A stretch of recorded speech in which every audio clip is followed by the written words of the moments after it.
నమస్తే సార్. నమస్తే. సరే వింటర్ వచ్చేసింది. ఆల్రెడీ నాకు కూడా ఈ చలి వల్ల చాలా చలి ఉంది బయట. సో దీనివల్ల కోల్డ్ కాఫ్ అనేది ఎక్కువైపోతుంది అందరికి. మంచి హోమ్ రెమెడీస్ ఏమైనా ఉన్నాయా సార్, ఇన్స్టాంట్గా రిలీఫ్ రావాలి అంటే? మీకు జలుబు, దగ్గు and sore throat, okay, throat infections and దీంతో పాటు ఫీవర్ ఎలాంటి ఏమైనా వచ్చేసిందంటే మీరు 2 థింగ్స్ ఓన్లీ చేయాల్సింది. ఒకటి ఏంటంటే ఒక కషాయం చెప్తాను, ఒక కషాయం తయారు చేసి ఎవ్రీ 1 అవర్కు ఒక్కొక్కసారి తాగాలి. అండ్ దాంతో పాటు ఇప్పుడు భేపాకు తెలుసు కదా, భేపాకు మీరు ఏం చేయాలంటే పౌడర్ చేసి పెట్టేయాలి ఒక డబ్బాలు. భేపాకు ఎండపెట్టేసి మీరు పౌడర్ చేసి ఒక డబ్బాలు పెట్టేయండి. పెట్టేసిన తర్వాత it will be there for ever.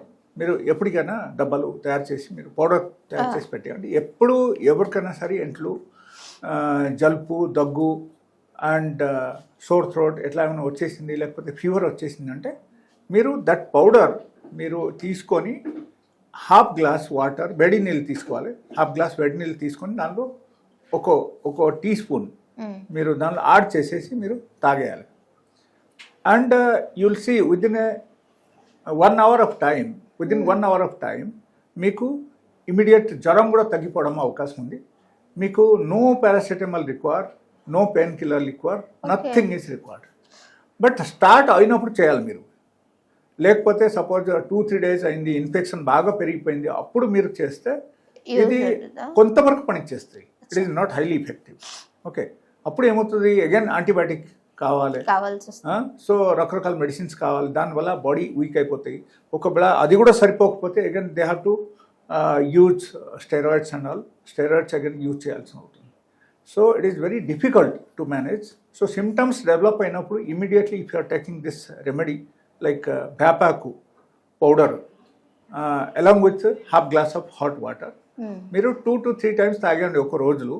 Okay, suppose morning ఒకసారి, ఈవినింగ్, ఆఫ్టర్నూన్ ఒకసారి, ఈవినింగ్ ఒకసారి, 3 times తాగేసరికి మీకు పూర్తిగా తగ్గిపోతాయి జ్వరం. విదిన్ ఏ డే, ఒక్క రోజులో పూర్తిగా తగ్గుతాయి. మీకు జలుబు కూడా తగ్గిపోతాయి, జ్వరం తగ్గిపోతాయి, అన్నీ తగ్గిపోతాయి. ఓకే సార్, ఇంకోటి ఏంటంటే నాకు నార్మల్గా మీరు అన్నట్టు స్టార్ట్ అవుతున్నప్పుడు మనం ఇది ఒకవేళ తీసుకున్నట్లయితే తగ్గిపోతుంది. కొంతమంది చాలా మంది మెడిసిన్ వాడుతూ ఉంటారు. సో టాబ్లెట్ యూస్ చేస్తూ ఉంటారు, కోల్డ్ కానీ ఫీవర్. జస్ట్ సిమ్టమ్స్ రాగానే యూస్ చేసిన తర్వాత అది మనకి 2-3 hours తగ్గిపోతుంది. దీనివల్ల ఏమైనా ప్రమాదం ఉందా అంటారా సార్? 100% ప్రమాదం ఉంది.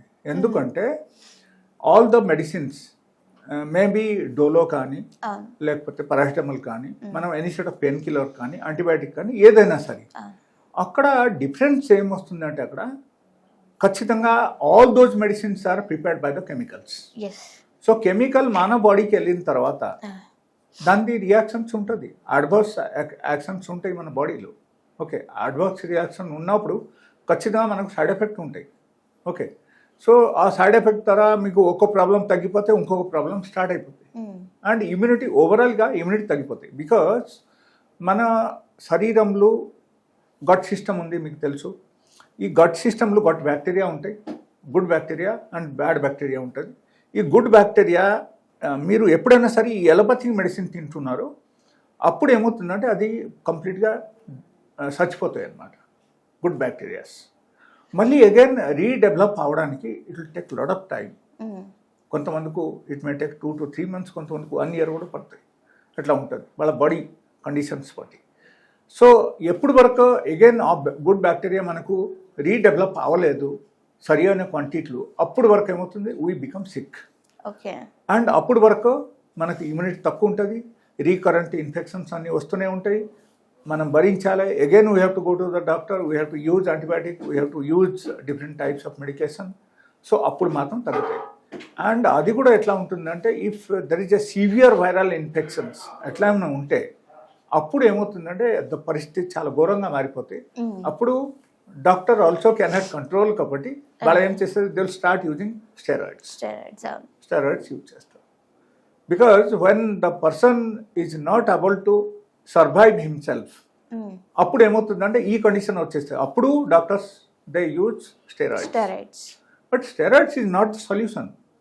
బికాజ్ స్టెరాయిడ్స్ వాడిన తర్వాత ఇంకో మనకి ఇమ్యూనిటీ సప్రెస్ అయిపోతాయి, అక్కడ తగ్గిపోతుంది సార్. ఈవెన్ జ్వరం తగ్గినా సరే లేకపోతే కోల్డ్ తగ్గినా సరే మీకు ఏమవుతుందంటే అక్కడ ఇమ్యూనిటీ సప్రెస్ అవుతుంది అండ్ ఇమ్యూనిటీ మళ్ళీ డెవలప్ అవడానికి it will take around 1 year. 1 year time, because ఎంత ఈజీగా డెవలప్ అవ్వదు. ఓకే, సో స్టెరాయిడ్స్ అఫెక్ట్స్ మన బోన్ మీద చాలా హై ఎఫెక్ట్ పడతాయి అండ్ గట్ సిస్టమ్ మీద ఎఫెక్ట్ పడతాయి, హెయిర్స్ మీద ఎఫెక్ట్ పడతాయి అండ్ మసల్స్ బికమ్ వీక్. మనకు nervous system becomes week due to that steroids. Some people they become importance after using steroids. So ఇది అన్నీ ఉంటుంది కాబట్టి మనం ఎంతవరకు వెళ్ళకూడదు, స్టార్ట్ అవ్వగానే మనం తీసేసుకుంటే అన్నీ బాగానే ఉంటుంది. ఓకే, అండ్ ఈ రెమెడీ తీసుకుంటే మీరు దీని తప్పటి ఇంకొక రెమెడీ కూడా తీసుకోవచ్చు. లైక్ అల్లం ముక్క, ఒక 10 grams అల్లం ముక్క తీసుకొని మీరు దంచేసి ఒక చిన్న బౌల్లో పెట్టండి. దానిలో ఒక 4 మిరియాలు పెట్టండి, ఒక 4 లవంగాలు అది కూడా మీరు పెట్టేయండి and 1/2 teaspoon turmeric powder. Okay, ఇది అన్నీ మీరు పెట్టేసి ఒక గ్లాస్ వాటర్ యాడ్ చేసి మీరు బాయిల్ చేయండి. బాయిల్ చేసి you can drink it every 1 hour. 1 hourకు ఒక హాఫ్ కప్ తీసుకోండి, half cup every 1 hour. So మీకు కోల్డ్ కఫ్ ఏది ఉన్నా సరే అది తగ్గడం స్టార్ట్ అయిపోతాయి. బట్ సైమల్టేనియస్లీ మీరు ఇంగ్లీష్ మెడిసిన్ మళ్ళీ వాడకూడదు. Like if you are using all these tablets, paracetamol ఇది అది అన్నీ వాడితే అప్పుడు ఏమవుతుందంటే మీకు ఈ మెడిసిన్స్కి అది న్యూట్రలైజ్ చేసేస్తాయి. కాబట్టి మీరు అది తీసుకోకుండా జస్ట్ ఈ మెడిసిన్ తీసుకోండి. నేను చెప్పిన చిట్కాలు మాత్రం మీరు పాటించండి. అండ్ ఈ వేపాకు పౌడర్ దాంతోపాటు ఈ కషాయం మీరు ఈ 2 తీసుకున్నారనుకో ఒక్క రోజు చాలు. ఒకరు ఇమీడియట్ వాళ్ళకు వైరల్ ఇన్ఫెక్షన్ ఉన్నా, ఈవెన్ వాళ్ళకు వైరల్ ఫీవర్ ఉన్నా, కోల్డ్ ఆల్ ఫ్లూ ఉన్నా, లేకపోతే వాళ్ళకు ఎనీ బ్యాక్టీరియల్ ఇన్ఫెక్షన్ ఉన్నా ఇది మొత్తం తగ్గుతాయి వాళ్ళకి. Highly effective remedy. People do not know natural వేలు కూడా ఎలా మనం తగ్గించుకోవచ్చు. బట్ ఓకే, కొంతమంది ఏంటంటే అరే ఆ వేపాక అది చేదుగా ఉంటుంది, ఎట్లా తాగాలి ఎట్లా చేయాలని ఎలా మనం అన్ని విధానంగా చూస్తే కొంచెం కష్టం. న్యాచురల్గా మనం బాగా చేయాలంటే this is the only method left. And another method which I told you in the earlier video, that was like 3 days protocol for the fever. Okay, fever ఒకరికి వచ్చేస్తే on the spot from the first day to 3rd day ఒకరు కేర్ఫుల్గా ఉంటే కూడా దానిలో ఆ వీడియోలు already క్లియర్గా ఉంది మీ దగ్గర. So this is the clear cut instruction. That is another method. This is one of the instant method అని మనం చెప్పవచ్చు. Instead of using pain killer, ఈ పారాసిటమాల్, డోలో ఇది అన్నీ మనం యూజ్ చేయకుండా జస్ట్ ఈ రెమెడీ తీసుకుంటే కూడా మనకు తగ్గిపోతుంది. Thank you.